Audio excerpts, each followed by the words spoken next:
We are in our 2025, the year of all in.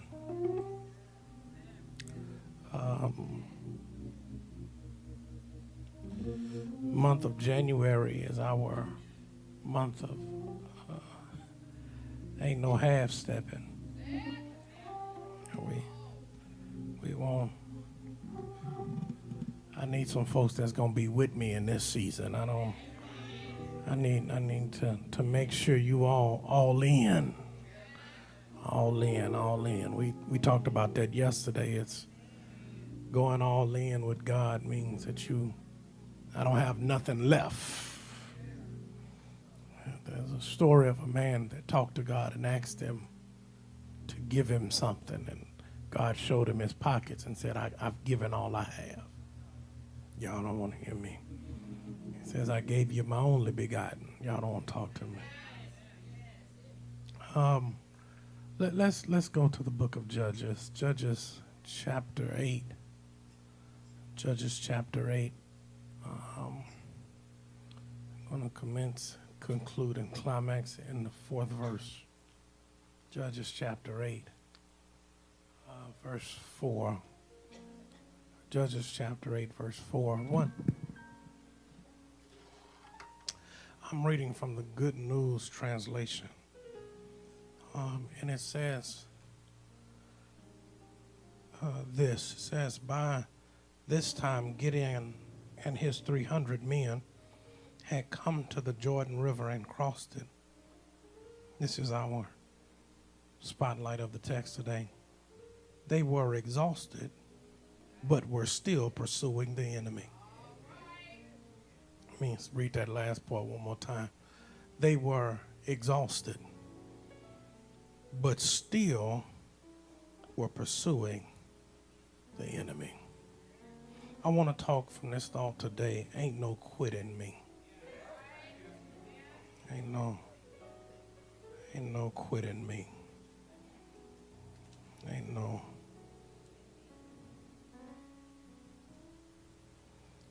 quit in me.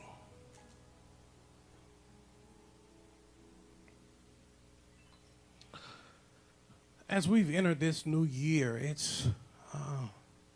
we entered it with great expectations of what God could do.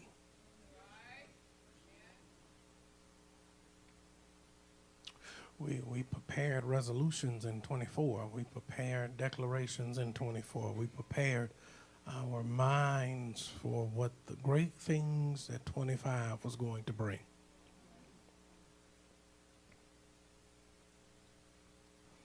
But sometimes it feels like God serves you stuff that wasn't on your menu to pick from.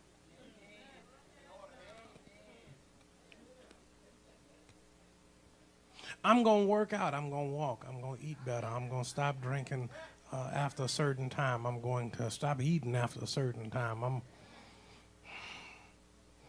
The things that I'm doing that I shouldn't do, I'm not going to stop all of them. I'm going to slow down and rate down how I'm going to slow down. And you 5 days in, and it seems like God has, come here, Job, removed your hedge of protection. And some stuff you said bye-bye to in 24 found you in 25. I've been inundated in the last 4 days with phone calls from people with sick loved ones, personal illness, stress, heartbreak, money funny, change is strange. They got loved ones that they thought would get their stuff together have reverted back to the old them. I've had people that have told me all of the stuff that's going on, and it seems like everything that wasn't tied down, the devil has tried to use it against you.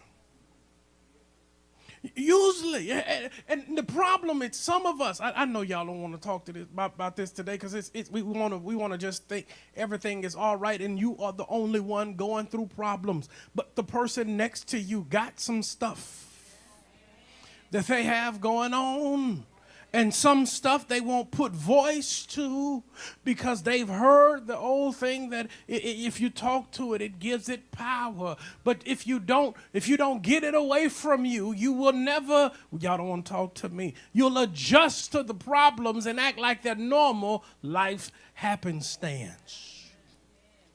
And then, can I help us? Some of us, our worlds hadn't gone upside down. Some of us, it's just the stuff you know should work don't seem to be working like it used to. It seems like the mantra has been true in your life. It ain't one thing, it's another. People around you that know your mess, know your stuff, that your issues have been on their radar. They talked about you. They said whatever they were going to say. They done whatever they were going to do. They understand the hell that you're going through. And you don't understand that sometimes God sends you through a trial to put you on the testimony stand to bear witness that God is still good. See, some of us don't understand that some of the things that God sends us through, he just sends us through it so somebody else can see that they can make it through. Y'all don't want to talk to me. Is that some of us don't understand that God says, I will make you my witness. You can't be a witness if you wasn't there. You can't witness to me about something that you didn't see for yourself. I need 2 or 3 people that understand that hearsay is inadmissible. And a time in your life you're going to have to understand, you're going to have to know him for yourself. I know he was mama's God. I know he was grandma's God. But every now and then he sends you through some trouble and some tragedy to make you understand that I am still God and God all by myself. And in the middle of them looking at you, wondering how you making it, how do you keep going on, how do you keep letting everything roll off of you, why do you seem like you are not bothered by anything? The problem is they don't understand there ain't no quit. Amen. It's not that I don't want to. It's not that it didn't cross my mind. It's purely on the one simple thing. Baby, it ain't in me to quit. I've been through too much. I've seen too much. I understand that what I am and what I'm dealing with, I can't stay here long. Ain't no quit in me. We find Judges 8:4. We find Gideon is still traveling with his 300. Y'all don't forget the 300. His 300 he found back in chapter 7. He started collecting them in chapter 6. They got together and got counted in chapter 7. Chapter 7, he had 22,000 men. Y'all don't want to talk to me. And watch this, the army he gathered with 22,000 men. It wasn't the enemy that tore it up. No. It was not that the enemy had invaded the camp. God said, you got too many people with you. Yes, he did. Then he started giving them tests. And when God's test was over, he went from 22,000 to 300. And by the time we get out of chapter 7 into verse 4 of chapter 8, he's still with his 300 and they tired. But they still pursuing the enemy.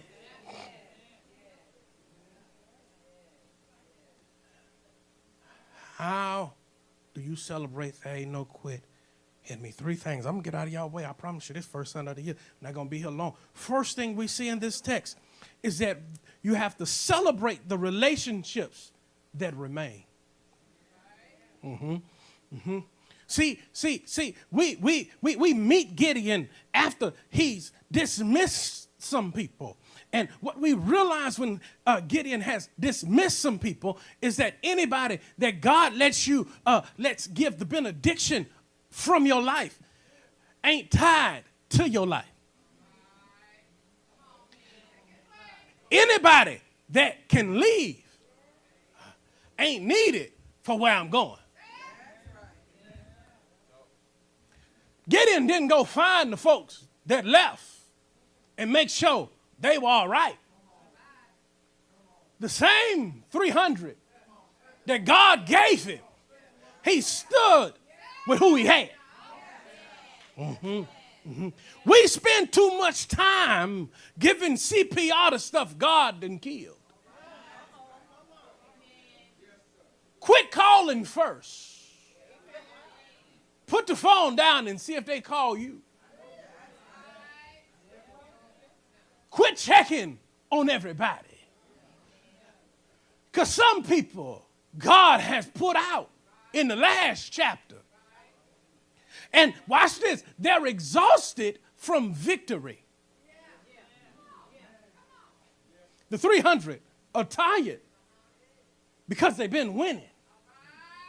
But the problem is, most of us struggle because we get tired chasing not the enemy out, but chasing folks we thought should have been with us. If I keep having to justify why we together, you can go where you want to. Y'all don't talk to me. Have you, watch this, y'all, have you thanked God for the ones that held on for the ride? I know we live in a world that you redefine who you are every other day. You change up all of the stuff you got going on. You new month, new you.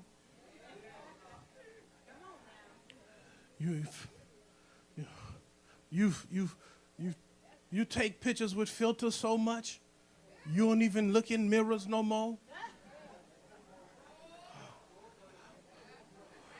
I come to bind the spirit of having to rebuild your circle every season. Somebody ought to be able to ride it out no matter where we go. Watch this, y'all. I appreciate it because I went back and read his whole story. In chapter 6, Gideon wasn't a man that led the army. He was actually a man that was from the lowest tribe. And in the lowest tribe, his family wasn't even respected. It's in the text. When God goes and talks to him, people stop reading and skip from that part of 6 all the way to 7. But if you read the text, he spends the rest of 6 saying, convince me that this really God. Y'all missed it. Because what we don't understand is he did all of his questioning before he started moving. We so busy trying to gather the crowd. We wait and don't get our doubts out of the way before we go get other people.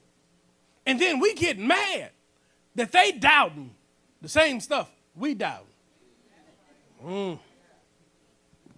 But if you get your relationship right, get your heart right, the people that's with you will see how you with God, and they'll start getting right because you right.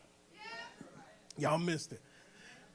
He gathers 22,000 people. Y'all missed it. I said he was from the lowest tribe in Judah. In Israel, he gathers from a family that's one of the least respected families of the tribe. But God fixed his reputation because before he went out and started gathering people, he had some victories under his sleeve. What did he do? Read the text. Chapter 6, he goes out and kills and cuts down the altar of Baal.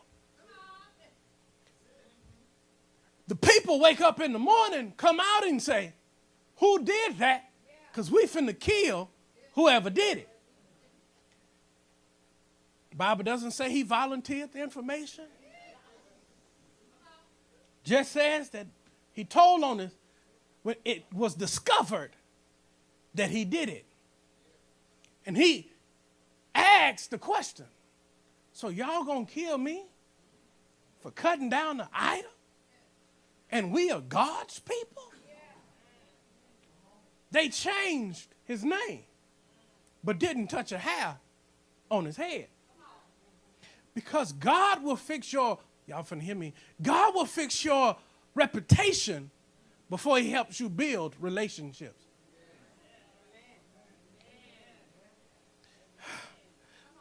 Some people aren't in your life just for a task. Some people are there to help you to your destiny. Don't be so quick to write people off because you don't know what chapter of their story they're in. Because some of your defeats are tied to you dismissing some of the wrong people. But watch this, y'all. You better learn to appreciate the 300 you got. I had 22,000, but you couldn't win with 22,000. Better use what you got. Come here, Moses. I can't part no sea. I can't create a boat. It's a sea in the front of me, Pharaoh behind me. Talks to the Lord. God don't say go find a rock. Does not. Didn't say go plant a seed. Didn't do that. God asked him a question. What's in your hand? Because God always uses what you have left. So when the scales of life are balanced, you better learn to appreciate whatever you got left. See, there's a story in the Gospels of the Good Samaritan. But when you read the Good Samaritan, it's an amazing parable because he gives a destination of a place. He says between Jericho and Jerusalem, and he fell among thieves. But the problem with that was the thieves beat him and left him half dead. There's no value in beating me up. My clothes, I get it. Jewelry, I get it. You ever had the devil feel like he was taking extra?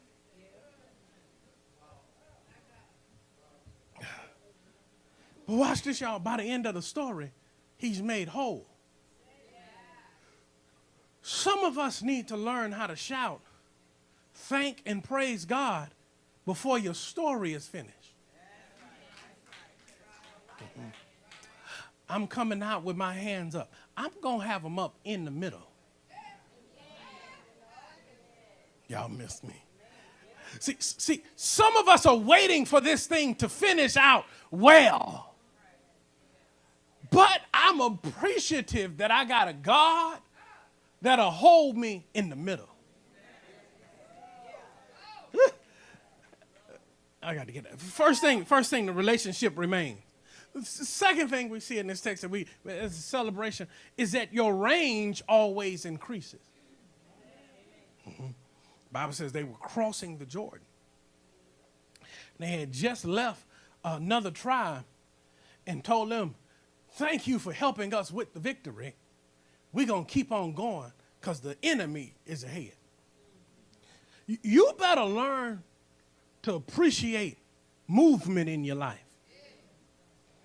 Because if you stay the same, sitting in the same place, doing the same thing, death, watch this, no matter how alive you are, sit still long enough and death will find you.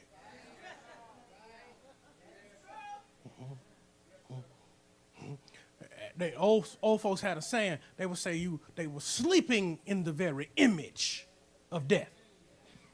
Why? Because there's no difference between you sleeping and you dead. Besides one, you can roll over, snore, get up from. But death is one. When you get up, it won't be on this side. So if death hadn't found you, I serve a God that will allow me to always increase. They're not chasing in a circle. They're not running and got turned around. They went from being conquered. I'm sorry, let me give the correct understanding of the text. They went from being jumped. Yeah. See, some of y'all used to your enemy coming up against you one-on-one. That ain't what was happening. Everybody that didn't like them came together and was going to jump them. And while they were sleeping, God was talking to Gideon. How you know they were sleeping? Well, because when Gideon shows up with his 300, they don't have swords and shields. No. They got a lamp in one hand, a trumpet in the other. And their war cry is not all of my thought that I had, I can't say up here because y'all really saved. They was quoting stuff that wasn't common for the battlefield. They didn't have a sword, but they said, by the sword of the Lord and the sword of Gideon. They blew the trumpet and lit the light. And when the people that had gathered against them heard their war cry, they turned on each other. I'm sorry, let me slow it down. I understand I'm trying to paint the picture. The people that got together against them turned on each other when they heard them get together. And they started fighting each other to the point, watch this, that those that didn't kill themselves left and retreated. Some of the people of the other tribes went and gathered up the plunder from the armies that left. But because God told Gideon to go and get the people that came against you, Gideon is chasing them that's already retreating. Because if I let you get back, you might change your mind and come after me again. So I got to conquer everything that you go towards because I need to get you. Because if I don't get you, you've already shown me. I need to free 3 people right now. You've already shown me you ain't got my best interest in heart. Come here real quick. You better stop ignoring red flags and signs of what people have clearly shown you. You better learn to walk in what you know. It might cost you some. It might cost you some sleep. It might cost you and get you to a point of exhaustion. But baby, I got to cut the head off this thing. I can't stay. And watch this, and I'm going to win. See, you better learn to celebrate the baby steps. See, some of y'all look for big things. I like this principle because it's one of my favorite principles in the entire world. It's called the baby step principle. You don't understand this until you've seen a baby take steps. And baby steps, they're babies when they start walking, they get off their knees, and you hold them up, and they wobble a little bit, and then they take a step or two, then they fall down. But that ain't the shout. The shout is the people in the room that already can walk. Because they start shouting. Because you learned something you couldn't have done before. So the same baby gets up, take 3 steps, and they start shouting again. But after a little while, you put them on one side of the room, and you put somebody else on the other side of the room. And you say, come on here. You got it. You can do it. See, y'all better learn how to do that in the spirit for yourself. I know you ain't got it all together. I know you hadn't figured everything out. You better learn to start shouting over the baby step. I got to get out of here. You better learn to start thanking God. God, I made it for an hour. Thank you, God. It ain't been a good day, but God, 1 to 2, it was pretty good. I thank you that Y'all better learn to thank God. God, I thank you for this little piece of check. If you thank you for giving me this little piece of one, because I know later on greater is coming. God, I thank you right now. I went on LinkedIn and they still on. God, I thank you right now for connections. You better learn to rub that computer screen and say, greater is coming. Greater is coming. I'm going to treat this little job like it's the job I want. I'm going to be on time now, Lord. I'm going to show you that I'm going to be on time so my new people know. Y'all better learn to shout about the little stuff. You better say, God, every day that I got bad news, I made it past it. You better learn to thank him that I outlived everything that I've ever come in contact with. I just want to thank you. Yeah. See, y'all got all of y'all stuff together. But some of us in here can honestly say, God, I thank you that no matter what my situation is, I'm still here. Yeah, I still shout sometimes about COVID. Y'all don't want to talk to me. I look around the room and y'all ain't 6 feet apart. And everybody ain't got on masks. But I thank God that we don't have to have them on right now. You better learn to thank God that wherever you are. Yeah. You better act like you understand. I know y'all real saved and sanctified. Y'all always had it together. But back in the day when they was teaching kids how to eat, they would give you chicken. And when they gave the kids some chicken, they would and then put it down. And the old person would lean over and say, baby, it's some more meat on that bone. Pick that back up and finish that thing off. See, some of y'all do that with praise when God has brought you through some stuff. You just waved your hands, baby. That was a dance that you should have gave God for that thing. I don't know what it is that you're going through, but you ought to thank God that increase is in your destiny.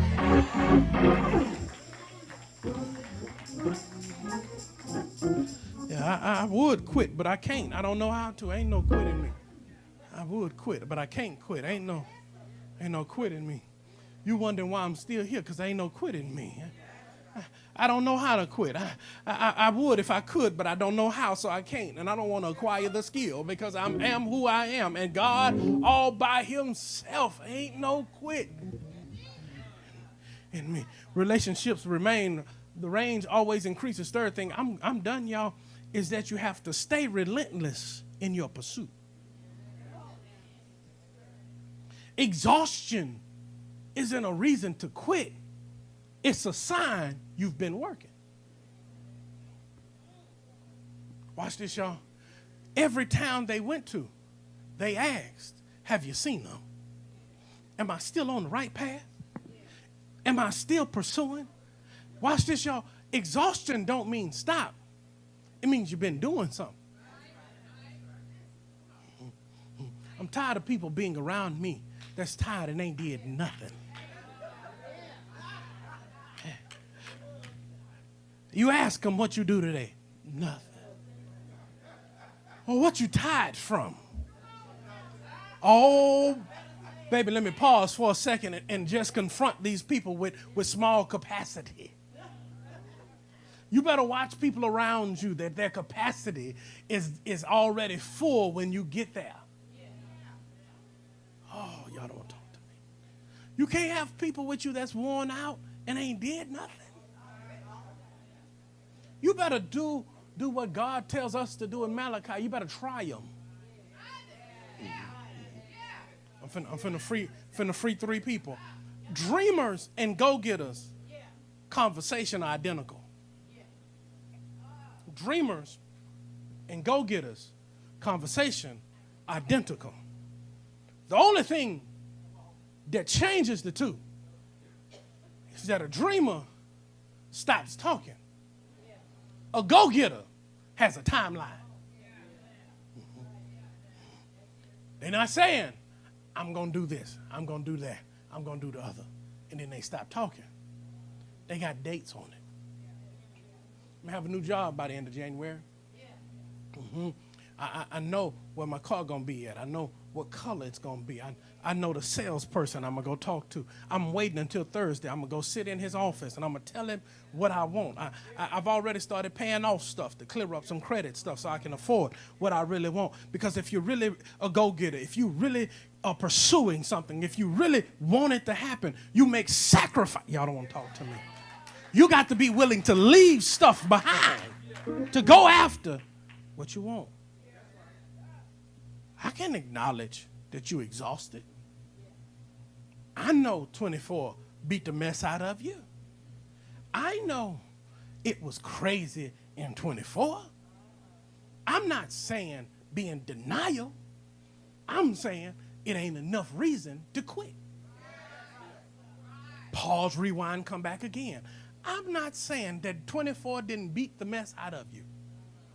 I'm not saying you didn't get bad news, know some bad people, and do some bad stuff.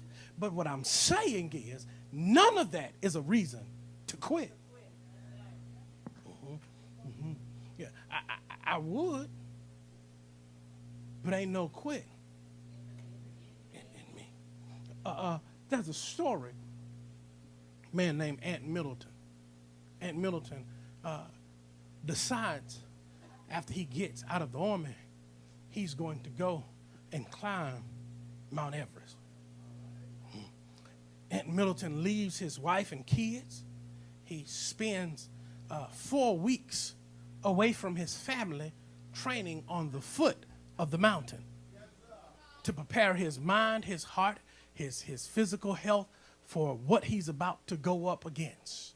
And as he's down there, he's going up and down the camp every day for 4 weeks, training his body for what he's about to go up against. Then they cut off to a scene and says, over 1,000 people every year try to climb Mount Everest. Be prepared mentally, because after you reach such heights, some people that die, they leave them on the mountain. So you're going to walk past some people that started out but didn't make it. 2014, there was an avalanche on the mountain and 16 people died. Bodies never found. He's going up the mountain. There's 4 camps that you stop at going up the mountain. As he gets to camp 4, he's 8,000 meters above the ground. Everything that could have went wrong has gone wrong. He's out of breath, can't feel his feet. He wants to quit. He gets to the summit and the weather shifts. And as he's thinking to himself, I am the highest person in the world right now. The cameraman says, do you hear that? The weather has changed. We got to go. The cameraman, y'all don't want to hear me this. The cameraman turns around and starts leaving. He's still standing on the mountain. Cameraman goes around some people that's still trying to come up. But in between the cameraman passing and him turning around, the people that's behind him decide that they're not going to keep going because the weather is finna get bad. So now there's people between him and the cameraman. Y'all miss me. And he's standing there, and it's 3 hours that he has to wait on the trail of people behind him to get off the mountain to go back to the camp. And he's standing there, and he's thinking to himself, I might die on this mountain. After 3 hours, he gets back to the camp, and the man is interviewing him for the first time. This is my shout, y'all. I promise y'all, I'm done. He gets to the camp, and his right eye is totally blind from being in the elements negative 42 degrees outside. His right eye is swollen shut. His feet, he couldn't feel, didn't know if they were going to have to cut him off or it was going to remove or the blood flow would return to his feet. And the cameraman looks him in the face with a patch on his eye after waiting on all of these people to get off and get out of the way. He says, what was it about you that kept going? He looked him in the face and said, I've been shot at. I've had to carry dead people off of the battlefield. But the most fear I ever had was standing up on that mountain feeling like there was nothing I could do. Why did you keep going after they made you stop? He looked in the camera and gave me my sermon for the day. He said I had to keep going because ain't no quit.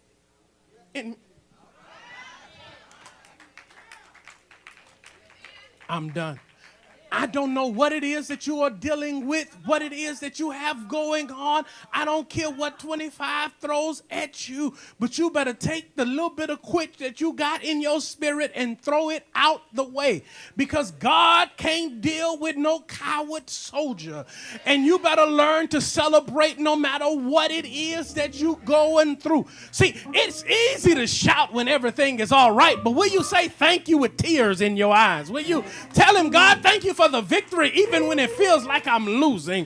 God, I thank you that it turned around. I might be tired, but God, thank you that I didn't let go. Y'all don't want to talk to me. I had my back up against the wall. Problems had me bound. Depression weighed me down, but you held me close. So I wouldn't. Y'all don't want to talk to me. That's why ain't no quitting me. I wouldn't let go. I cried. I complained, but God, I kept going. Anybody besides me in 2025 say I almost let go? I felt like I just couldn't take life anymore. Depression weighed me down. My problems. But God, you held me close. So I wouldn't let go. God's mercy kept me. So I wouldn't let go. And I don't know who it is that I'm talking to today, but don't give up. Don't give out. God's still working on you. God still has victory for you. God still has a plan for you. Yeah. And you just need to tell the devil, so I'm here today because God kept me. I'm alive today only because of his grace. God kept me. So I wouldn't.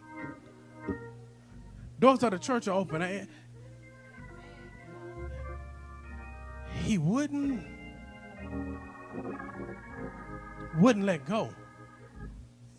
That's why ain't no quitting me, because my God ain't got no quit him. So God's mercy, it kept me. So I wouldn't. I wanted to. I thought about it, but something on the inside of me just kept me going. And I wouldn't.